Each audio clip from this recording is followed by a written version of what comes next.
I believe every society that successfully develops, prospers, and survives over a long period of time has as its bedrock the two ideologies of morality and traditionalism. If a society abandons these two vital ideologies, it will fall apart and die. The ideology of traditionalism promotes the path of life in a society.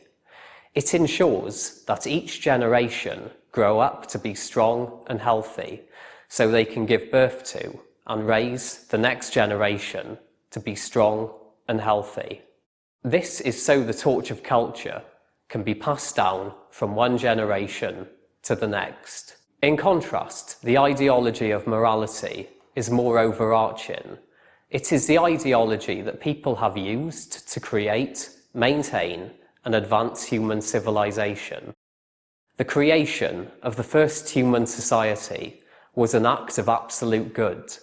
All the work that goes into creating, maintaining, and advancing every individual human society is also an act of absolute good. In comparison, all the work that goes into subverting and destroying society is evil.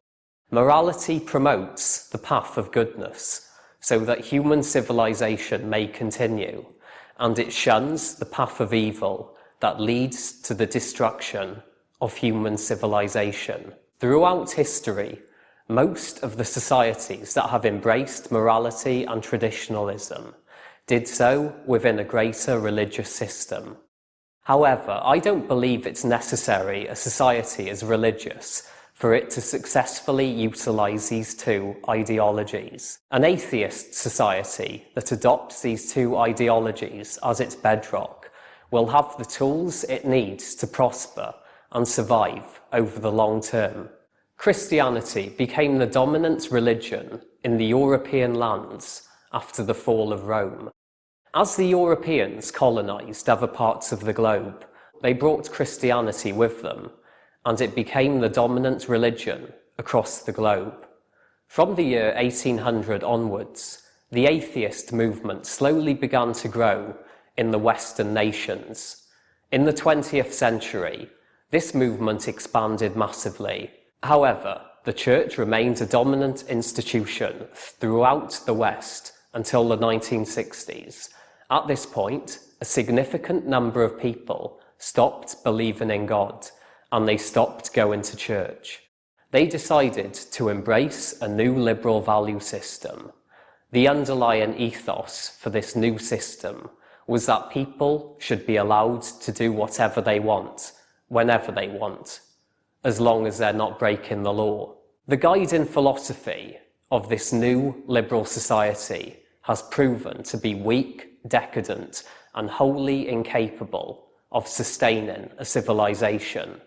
It is the reason that Western nations are now collapsing into chaos. In all these countries, since the 1960s, marriage and birth rates have plummeted, and the number of people who are celibate has increased massively. These nations have become reliant on mass immigration to run their industries, and they are now destroying their history, culture, and identity. Western society will soon collapse and be taken over by other cultures that are built on a foundation of traditionalism and morality. In Europe especially, we are seeing this process occur with incredible rapidity. Across the continent, Muslim and Black African Christian immigrants are having far more children than the indigenous people of these countries. These traditional religious societies are expanding across Europe, and the indigenous people of these lands are disappearing. This process is known as the Great Replacement. The atheist movement that has now become a dominant movement across the Western world didn't bring with it the gold that existed in the traditional Christian system. I refer to the ideologies of morality and traditionalism. This was a tragic mistake. All civilizations that turn their back on these two vital ideologies collapse into chaos. These societies fall apart because they are incapable of sustaining themselves. If the West is to have a future, it must reconstitute itself with these two ideologies as its foundation. Another fundamental change also occurred during the 1960s. For the first time in human history, women were given access to safe, effective abortion and contraception. Before this point, the cost of sexual intercourse was high for women. Following sex, young women would often become pregnant with no possibility of safely and effectively terminating the pregnancy. Thus, there was an impetus on them to be extremely cautious when it came to having sex. Prior to the 1960s, if a teenage girl started having sex with a number of males, she would very quickly become pregnant. It would be unclear whose baby she was carrying, and if she didn't want the child, there would be no easy way of getting rid of it. The traditional courtship system developed so young men and women could build a relationship with each other on a bedrock of trust. The man would spend time trying to woo the woman. He would try to gain her trust and that of her family. Eventually, they would start dating. In this system, there existed an obligation of no sex before marriage. This obligation was not always adhered to, and in some cases, its failure considerably hastened the date of marriage. However, it remained a strong guiding principle. In this system, children were given the opportunity to enjoy their childhood and to develop into adults at a natural pace. Teenagers were not hypersexualized and they didn't sleep around. The rate of teenage pregnancy was far lower than what it became after the onset of liberal society. In the traditional system, young adults would court their future partner, and if they fell in love, they would build a relationship with their partner on a bedrock of trust. They would go on to marry their partner and create a family with them.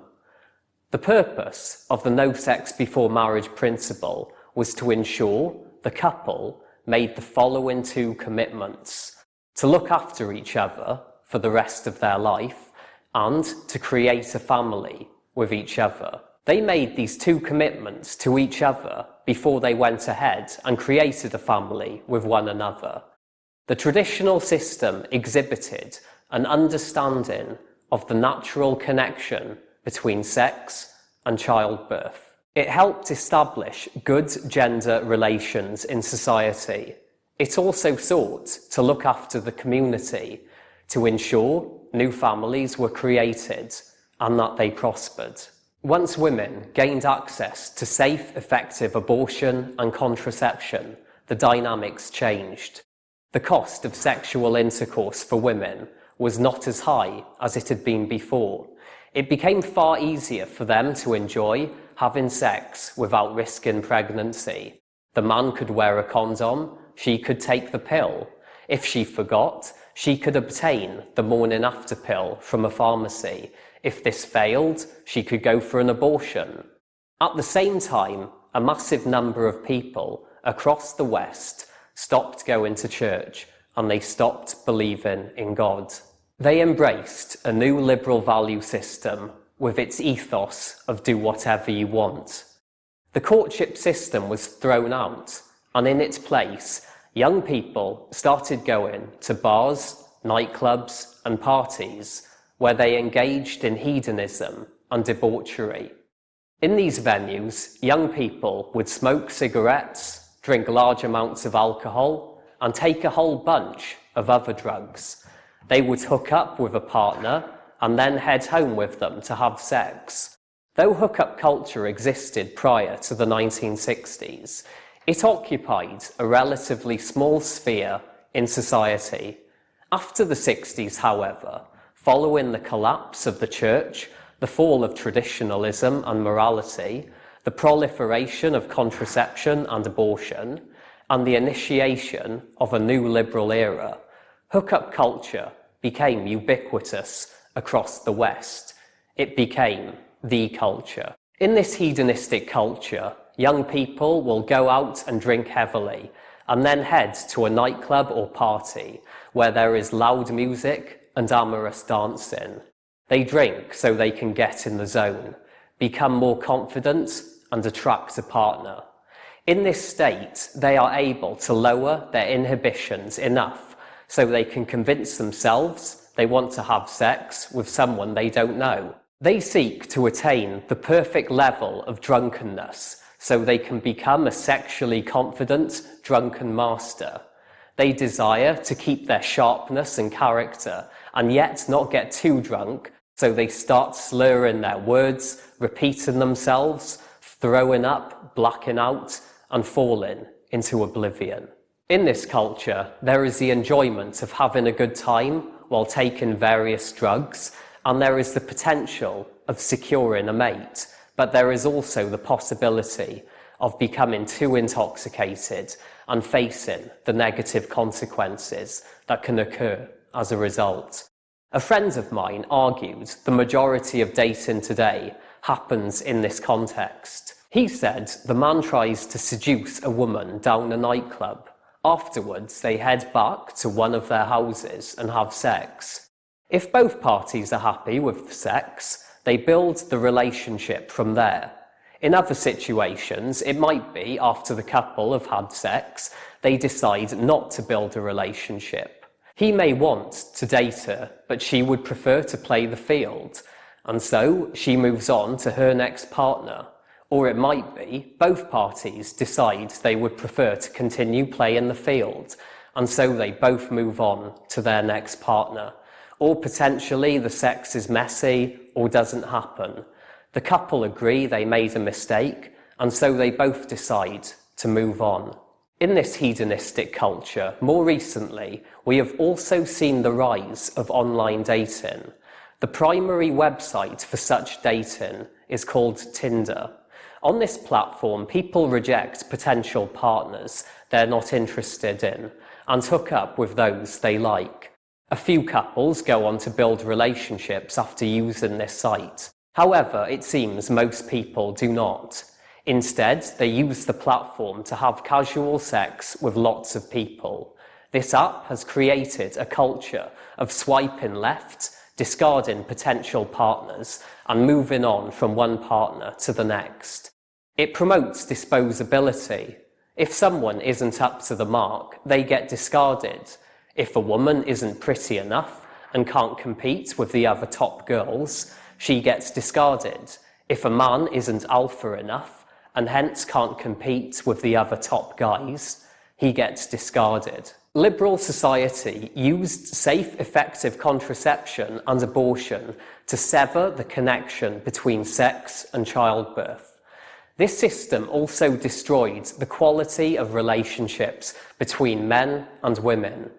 Everything became about sex, about making sure you were having sex with the most attractive guy or girl possible. If there was a chance you could be doing better, then it was time to trade up. Relationships were no longer built upon a bedrock of trust. Instead, they were built upon a bedrock of sexual attractiveness and sexual prowess. Women were rated on how good their tits and ass were. Men were rated on how good they were at seduction and in bed. As a result of implementing this terrible system across the Western world, marriage and birth rates plummeted, and an ever-increasing cohort of people emerged who were celibate. It must be said, despite the problems caused by liberal society, there are many people who find their partner in this mess. Some people find their future spouse down a nightclub, on a Tinder date, or in a more conventional setting, such as the workplace.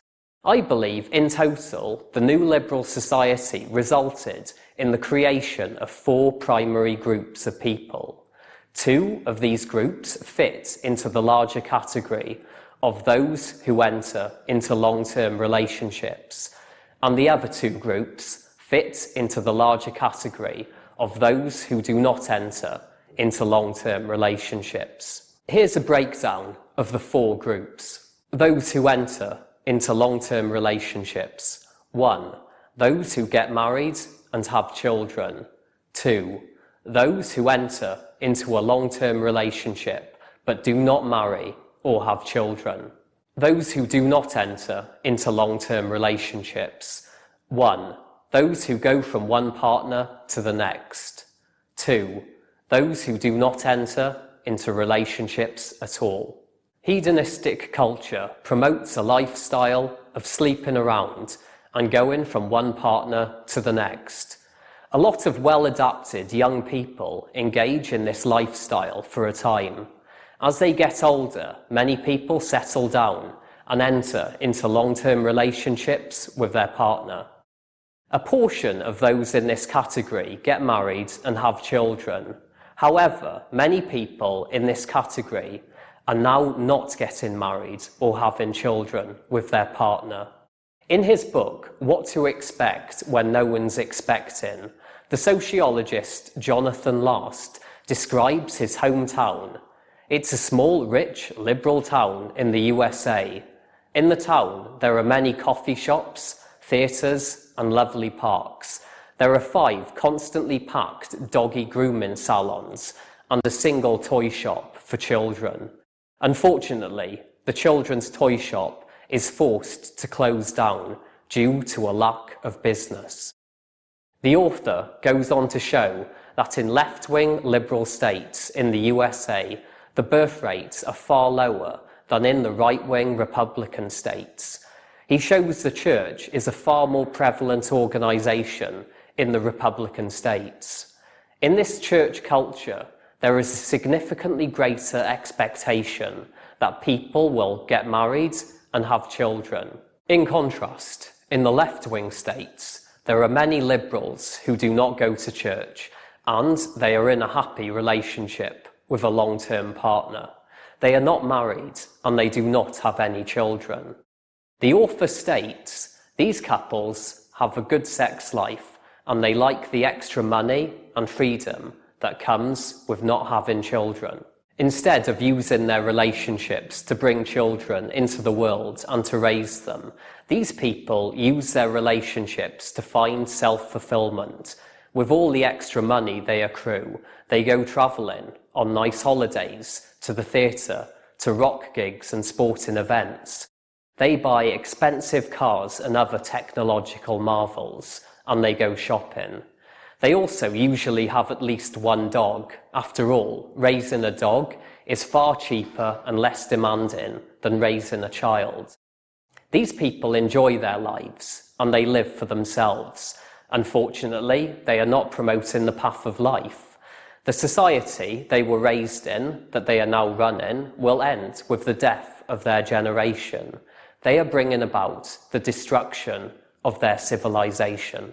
If we now focus on the category of people in liberal society who do not enter into long-term relationships, I previously discussed the group who like to play the field and hook up with one partner after another.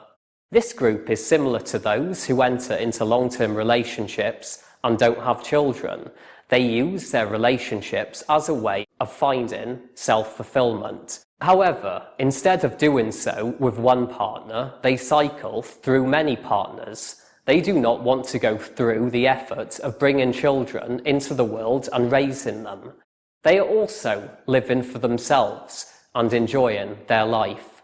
They too are failing to promote the path of life, and they are bringing about the destruction of their civilization. The final group I have not yet described are those who do not enter into relationships. Some of the labels used for people in this group include Incels and Femcels, MGTOW in some cases, gateway women and spinsters. I believe there are a number of important reasons why celibacy has increased amongst both men and women across the Western world. In this talk, due to time constraints, I will limit myself to a discussion as to why there has been a rise in the number of celibate men in society, and a brief overview as to why there has been a rise in the number of celibate women in society. In the West, since the 1960s, we have seen a massive increase in the number of men who are single are not involved in sexual relationships with women, despite the fact that this is something they would like. The primary reason for this is that these men have a low level of sexual prowess and suffer from erectile dysfunction. There are two primary causes that frequently result in the development of this problem. The first is that the male, as a boy, suffers from child abuse at the hands of his mother or other primary female caregiver. The second is that the male is emasculated as a result of growing up or living in a feminized household, community, and wider society. The relationship between the mother and her son is extremely important. This is also the case if the boy lives with a stepmother or foster mother, and she is his primary female caregiver. In this talk, for the sake of brevity, I will refer to the relationship between the boy and his mother. The points I make are equally applicable when the boy lives under the care of a woman who is not his biological mother. If the boy's mother is abusive towards him, he will develop psychological problems that stem from this traumatic event. This may result in him becoming celibate in later life. The reason for this is that the bond between the mother and her son is extremely important and helps forge all of his subsequent relationships with women. If the mother is loving and tender to her son, and they have a healthy and trusting relationship, he will be able to mirror these positive qualities in all his future relationships with women.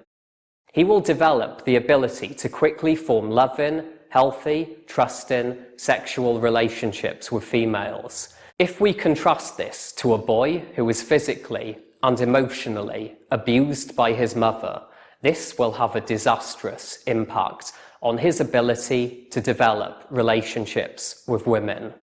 Male celibacy in later life is primarily a result of physical and emotional abuse by the mother.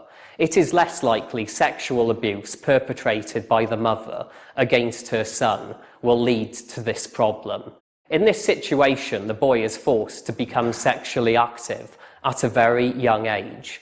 Thus, it's unlikely this type of abuse will result in him becoming celibate in later life. However, to be clear, the boy will be enormously traumatized by this abuse, and he will suffer from damaging psychological effects throughout his life. When the mother is physically and emotionally abusive to her son, he will feel he has been bullied, traumatized, judged, and abandoned by all women. These emotions will go on to enforce his primal reactions to women he meets in later life.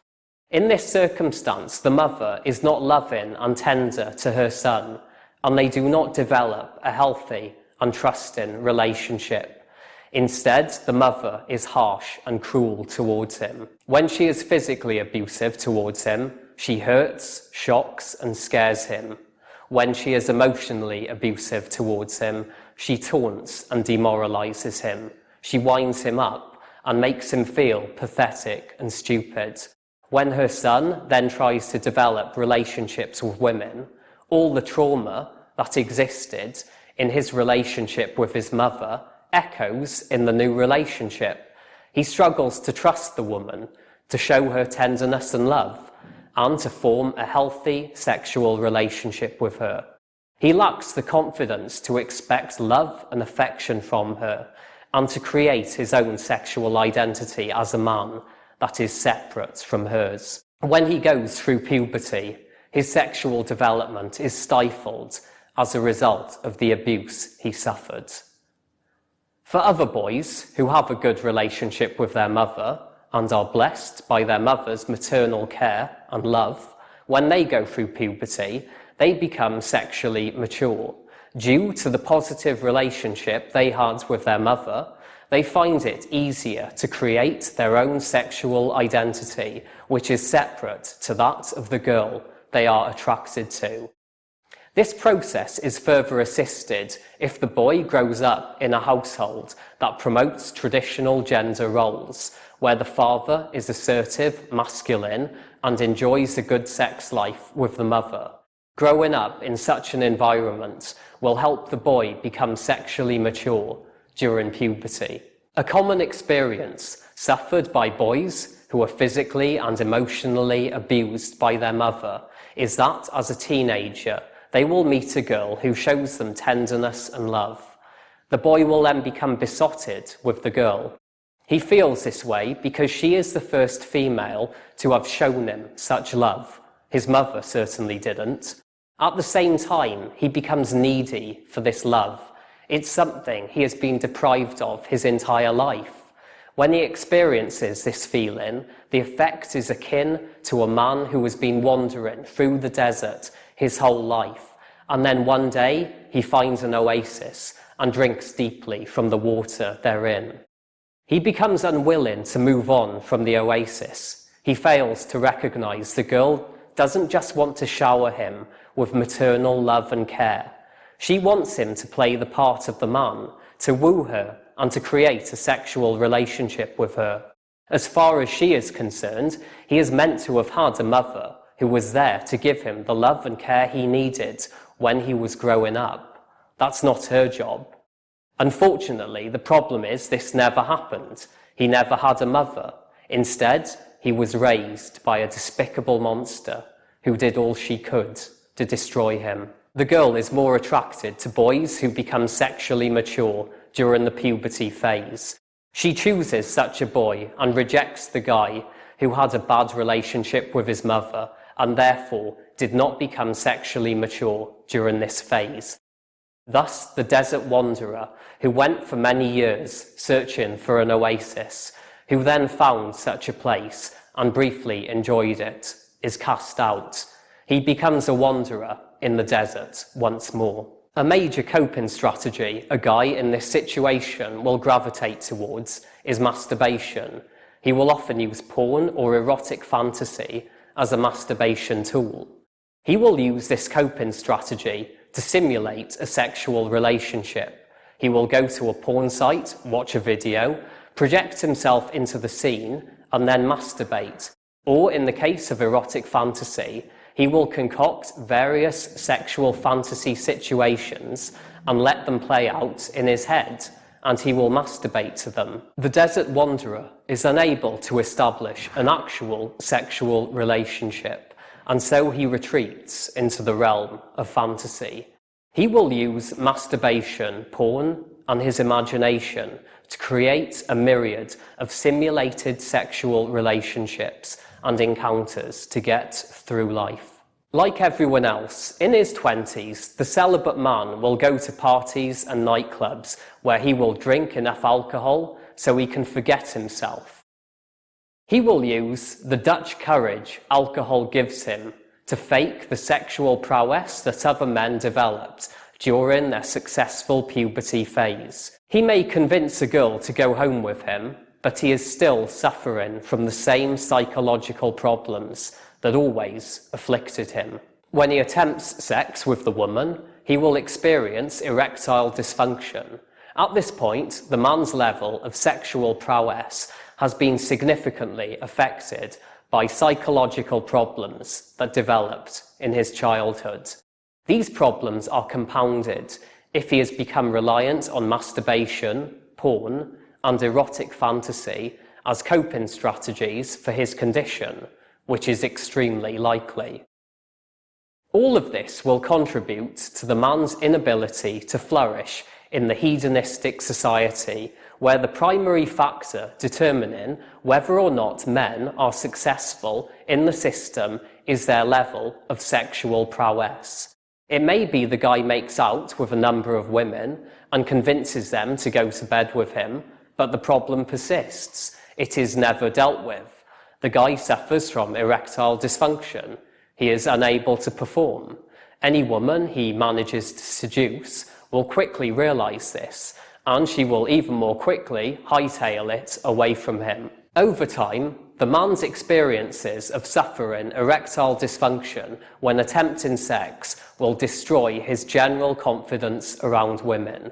At some point, he will decide rejection is too painful. He doesn't want to continue subjecting himself to this pain. so he stops trying to attract women. He feels women have permanently turned their backs on him, so he permanently turns his back on them. A lot of men who end up in this situation feel they have to pay twice for being physically and emotionally abused by their mother.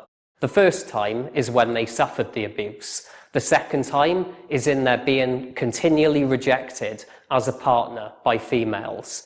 A very small number of men come to blame all women for forcing this curse upon them, and they engage in acts of violence against women as a way of getting revenge. The incel killers, whose stories make the news, fit into this category. The other cause of the rise of celibacy in men is that in liberal society, males are emasculated as a result of growing up or living in a feminized household, community, and wider society. Ever since the 1960s, the dominant ideology used across the Western world to preside over all issues concerning gender relations is radical feminism. This movement consistently promotes the emasculation and demonization of men. It also continually victimizes women and, wherever possible, gives them unfair advantages over men. The main pillar of feminism is Patriarchy Theory, which asserts men have always oppressed women throughout history, using violence and coercion. Thus, feminism is needed so women can fight back against evil men to achieve equality. Ever since the 1960s, the ideas and policies created by the feminist movement have been used to trash and subvert gender relations. This ideology has come to dominate government policy, the public sector, the police and court system, the media, education, entertainment, and also workplace policy in every industry. In every nation where radical feminist policies have been implemented, this has resulted in the emasculation of the male population of the country.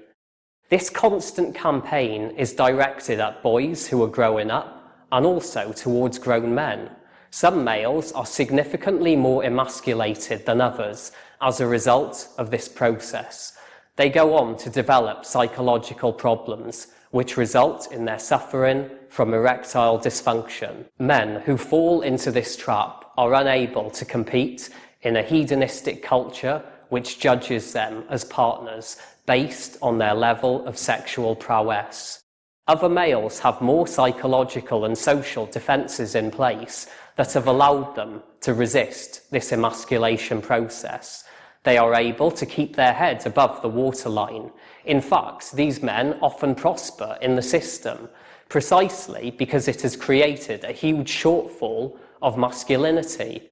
Females are attracted to males who are able to retain their masculinity and sexual prowess. Unfortunately, in an overarching system that is committed to destroying masculinity, there is an ever-increasing number of men who are significantly affected by the emasculation process, and they end up becoming celibate. A number of criticisms are frequently applied to celibate men and given as reasons why these men are unable to find a partner. These criticisms are all incorrect. They include: these men lack confidence. They need to step up their game. They are fat, ugly, or poor. The first notion, that these men lack confidence, is too vague a term and doesn't reveal the truth of the problem. The fact is, there are many different types of confidence. A man's sexual prowess is one type of confidence. It's not the only type. Sexual prowess specifically refers to a man's ability to engage in satisfying sexual intercourse with a woman. Is he able to last the right amount of time? Is he able to please the woman? Is he able to bring her to orgasm? Is he able to take charge the way she wants him to? Initially, a man's level of sexual prowess develops when he goes through puberty. If he has a good relationship with his mother, and his masculinity has been allowed to develop and not strangled during childhood, he will become sexually mature at this stage. Then following puberty, the man's level of sexual prowess is influenced by his experience of having sex with females throughout his life. It's a specific type of competence. The man is able to convey to a woman he is attempting to seduce that she will have a good time if she goes to bed with him. He knows he will be able to show her such a time because of his previous experience with other women. Thus, the projection he is conveying to her is genuine and not fake. The term that accurately describes this ability is sexual prowess and not confidence, which is far too general a term. Celibate men do not lack confidence. They are often confident in many areas of their life. They do, however, lack sexual prowess. The criticism that these men need to step up their game is also flawed because it doesn't take into account their problem, that they lack sexual prowess. Simply telling them they need to step up their game is an empty solution. It doesn't try to solve the problem. The suggestion here is that men who are unsuccessful when it comes to attracting partners simply need to be more successful when it comes to attracting partners. Honestly, if the solution was this simple, the problem wouldn't exist. The final criticism, that celibate men are fat, ugly or poor, is also, for the most part, incorrect. These negative character traits are limiting factors that will narrow down the number of potential partners a man may secure. Men who are fat, ugly or poor have a smaller selection of partners to choose from. However, in hedonistic culture, this cohort will be able to find a partner, usually one who shares the same negative character traits they do. The primary reason they will struggle with women and will become celibate is if they have low sexual prowess. The problem of male celibacy in Western society has been compounded by an even greater failure. The greater failure is that celibate men are not humanized by their social group or by society. Let's say a man who is part of a particular social group, at the end of a night out with his friends, makes out with a woman in the group and takes her back to his house. He attempts to have sex with her, but is unable to get it up. When he next meets with his friends, he will be laughed at and ridiculed by the other members of the group. If he tries to tell his friends he is celibate and he suffers from erectile dysfunction, once again he will be laughed at and ridiculed. If he informs other people in society of his problem, he will receive a similar response. Society does not take this problem seriously. People will not listen to a man who suffers from this ailment. He will be given advice by others that he should be more confident, get more game, etc.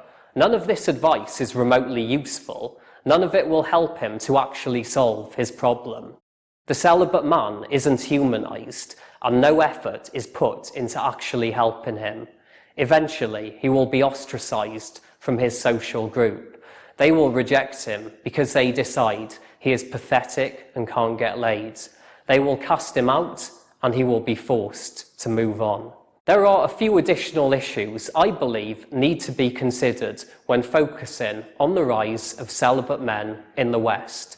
There is the problem of low testosterone. This hormone has been falling rapidly in the male population across the world since the 1970s.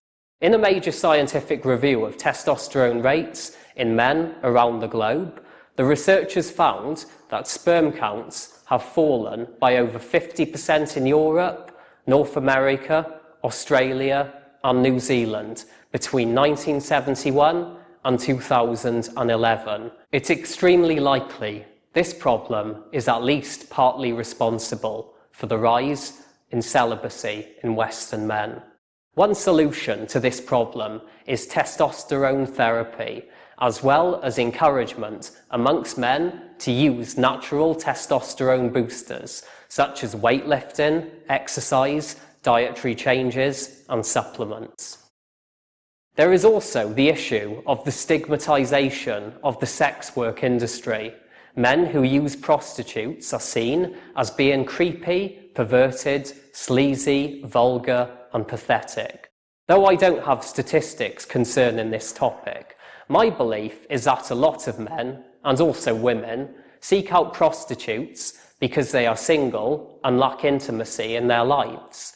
The men who visit these establishments desire to engage in simple, intimate behaviour with a woman, and by visiting a prostitute, they can have this need met.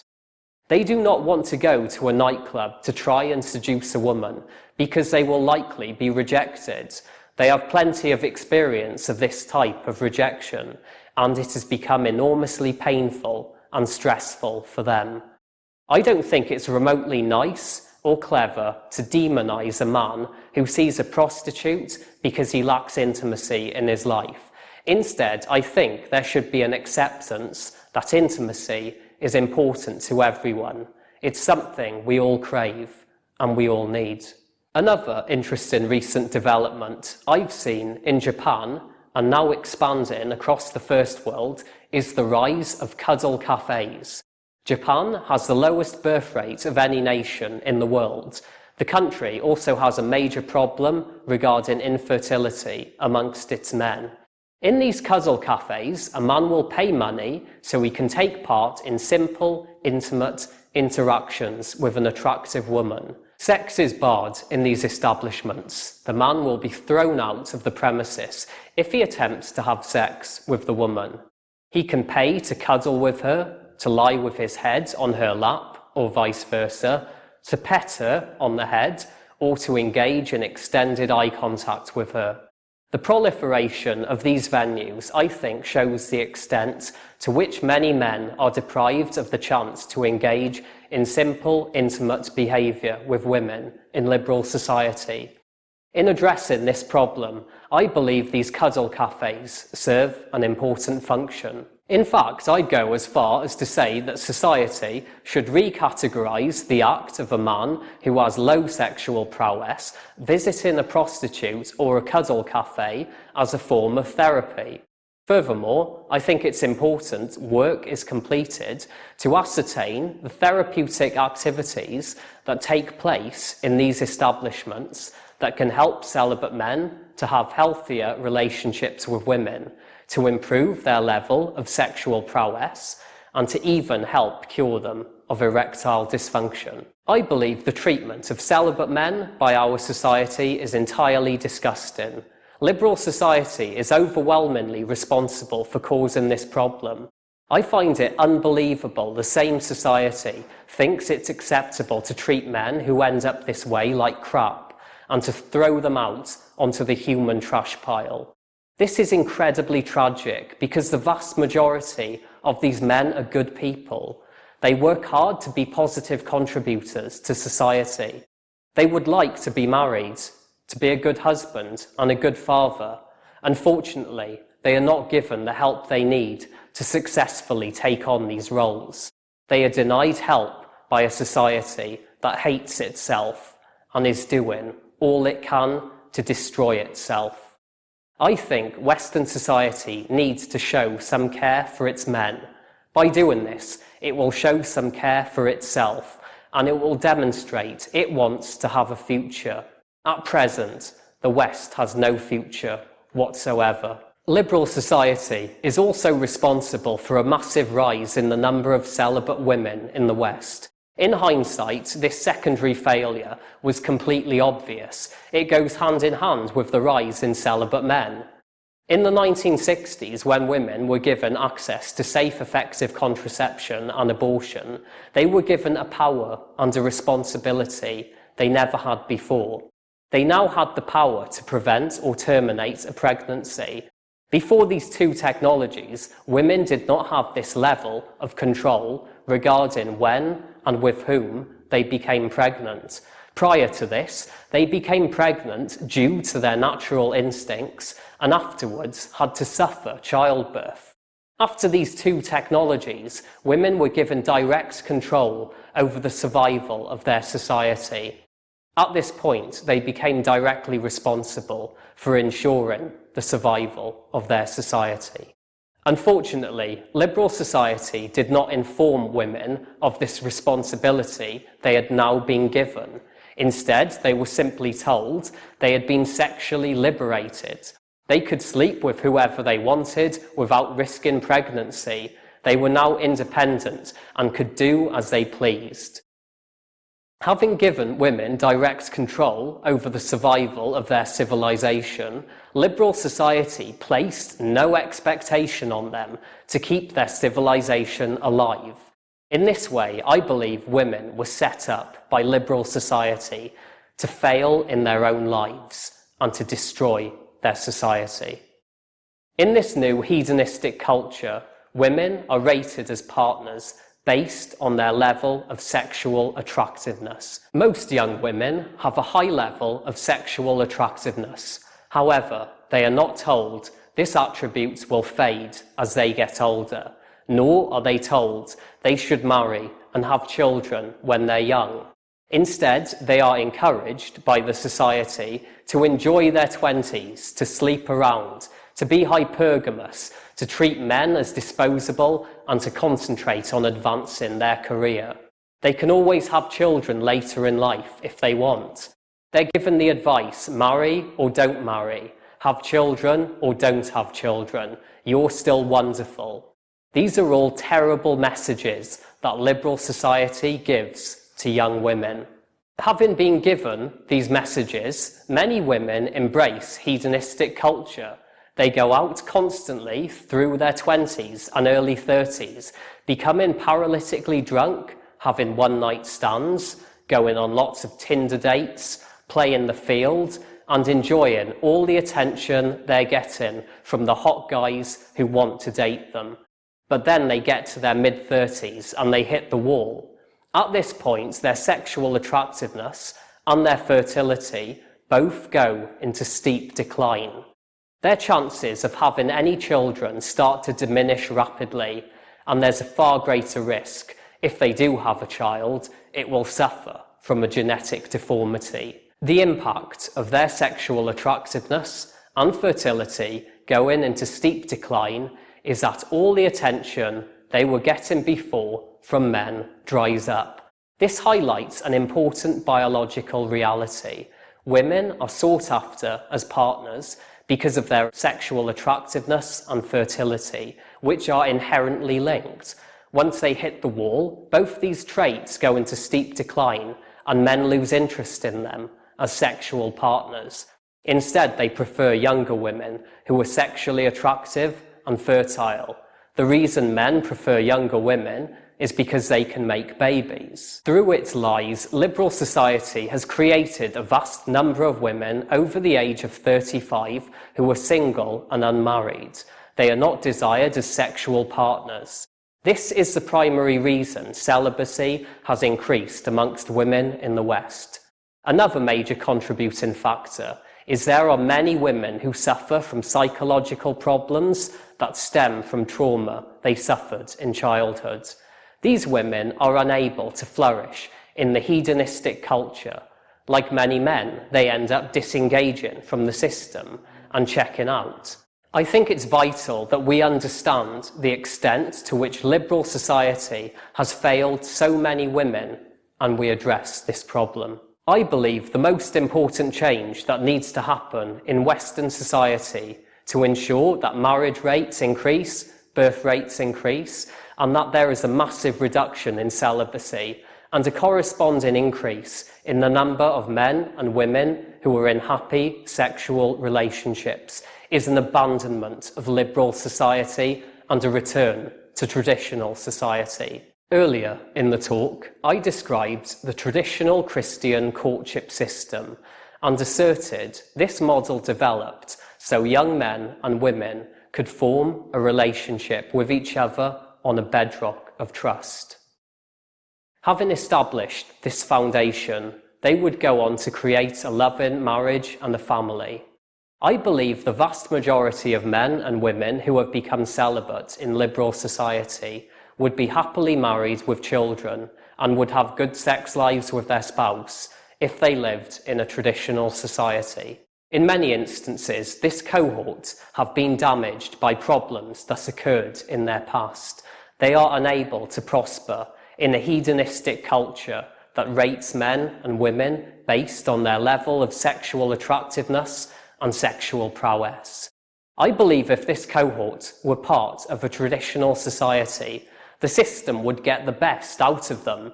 It would be sensitive to the damage that had been done to them. They would be encouraged to pair off with a partner and to slowly build a relationship with their partner on a foundation of trust.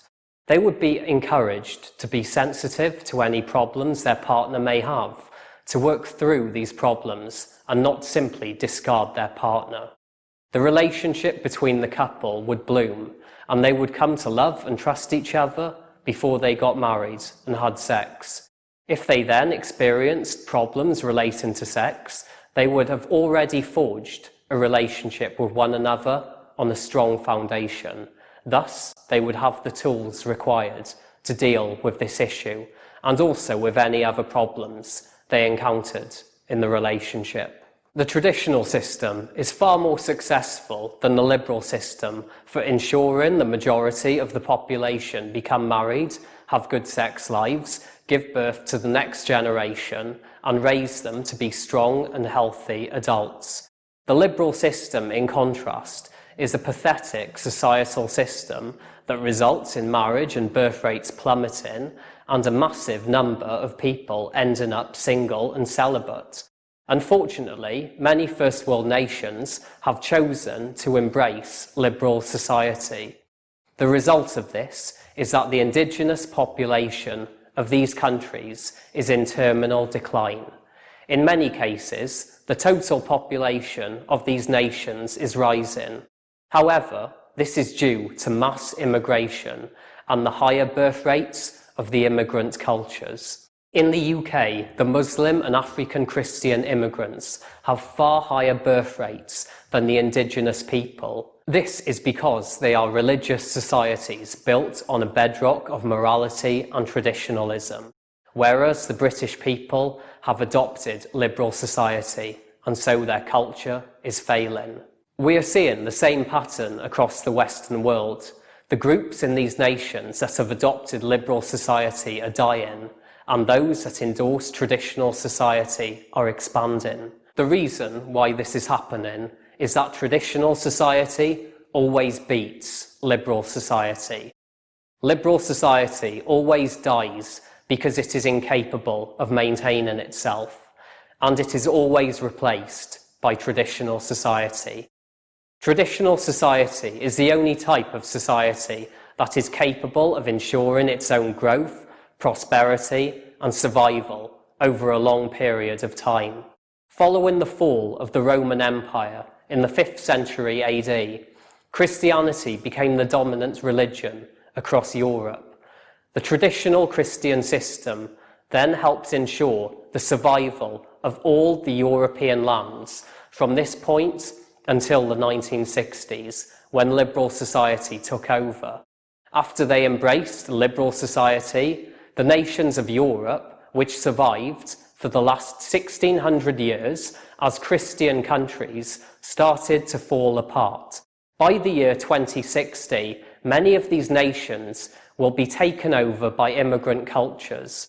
At this point, the indigenous people of these lands will make up less than 50% of the total population. This is a 100-year period between the embracing of liberal society by Western nations and the death of these nations. I stated at the beginning of this talk that the new atheist system, in its desire to abandon God, threw out all the trappings of the old religious system, including the vital ideologies of traditionalism and morality. This was a tragic mistake. Morality and traditionalism are the gold that existed in our earlier religious system. In their place, liberal society emerged with its underlying ethos that people should be allowed to do what they want, when they want. As I've shown, this disgusting social system has now destroyed much of the West. Even though vast reaches of the Western world have thrown out morality and traditionalism, There are pockets scattered across these lands where Christians and followers of other religions live in communities where they preserve these ideologies and live in a traditional society. I absolutely support religious people who live in such communities. These people are devoting their lives to the preservation and flourishing of their society. Unfortunately, there are many Christians now in the West who follow the Bible, but at the same time, they support liberal values and liberal society. These Christians are not having enough children, and those they bring into the world, they are not raising to be strong and healthy adults able to run their society well. I believe Christianity must abandon liberal society and reconstitute itself as an organisation that ensures the path of life is maintained. I also think there is a significant number of people in the West who believe there is no God. For these people, they cannot easily go back to believing in a God. Thus, I think it's vital the atheist movement also adopts as its bedrock the ideologies of morality and traditionalism. I believe it's absolutely possible for an atheist society to be founded and sustained atop these two ideologies.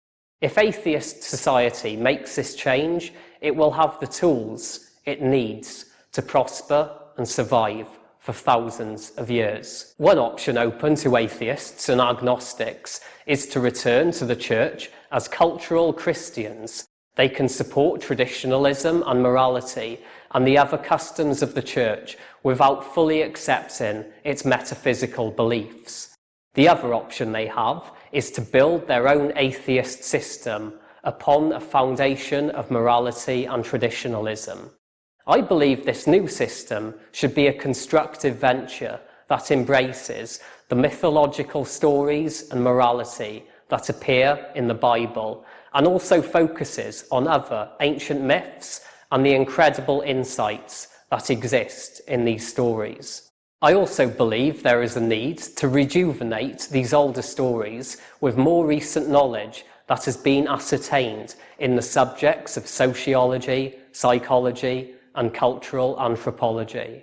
I believe both Christian and atheist society must be centred around an organisation where the local community regularly meet so they can develop and sustain relationships over time, and so they can offer each other support and guidance. There is a need to ensure the children who are born into this system grow up to be strong and healthy.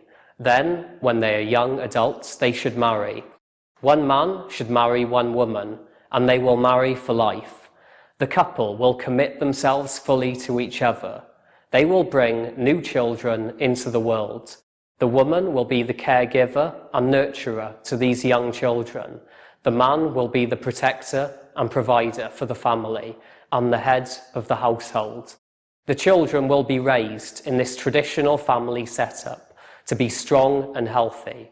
So when they grow up, they have the strength and moral fortitude necessary to run their society well. As adults, they will ensure the survival and prosperity of their civilization. They will give birth to the next generation and will raise them well. This work must be completed so that the torch of culture is passed down from one generation to the next, and so the society remains strong over time. These customs are vital for any society that wishes to survive and flourish over time. This can be proven logically and scientifically. This is why it is essential both Christians and atheists must embrace morality and traditionalism. I believe in this way a bridge can be built between the ancient system of myth and religion and the modern system of science and logic. Ultimately, the purpose of both systems is to ensure the survival of human society and the salvation of individual people.